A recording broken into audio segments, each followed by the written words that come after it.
India versus Pakistan. दोस्तों, अगर आप एशिया कप का तीसरा मैच जो पाकिस्तान वर्सेस इंडिया हो रहा है, अगर आप बिल्कुल फ्री देखना चाहते हैं तो चैनल को सब्सक्राइब करें। मैं आपको एक ऐसी एप्लीकेशन बताता हूं जैसे आप बिल्कुल मैच फ्री देख सकते हैं। दोस्तों, शर्त यह होगी कि आप चैनल को सब्सक्राइब करें और बिल्कुल फ्री मैच देखें।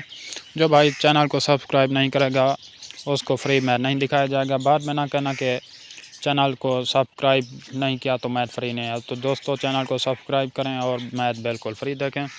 दोस्तों, अगर आप पाकिस्तान वर्सेस इंडिया का मैच लाइव और बिल्कुल फ्री देखना चाहते हैं तो आपको चैनल को सब्सक्राइब करना होगा। उसके बाद मैं आपको ऐसी एप्लीकेशन बताता हूं जैसे आप मैच बिल्कुल फ्री देख सकते हैं। तो दोस्तों, आप प्ले स्टोर पर जाएं, वहां से तमाशा टीवी डाउनलोड करें, जैज़ की सिम पर डाटा कन्वर्ट करें और वहां से आप मैच बिल्कुल फ्री देख सकते हैं। दोस्तों, अगर आप इंटरनेट के साथ मैच देखना चाहते हैं तो आप फेसबुक पर चले जाएं, वहां पाकिस्तान वर्सेस इंडिया लिखें, Pakistan versus India live match लिखें तो वहां पर आपको लाइव दिखाई देगा। दोस्तों, वहां पर लाइव मैच कुछ देर चलता है लेकिन फिर ख़त्म हो जाता है। दोस्तों, अगर आप बिल्कुल फ्री देखना चाहते हैं तो ये फ्री की एप्लीकेशन है। आप तमाशा टीवी डाउनलोड करें, वहाँ से बिल्कुल पूरा मैच फ्री देखें।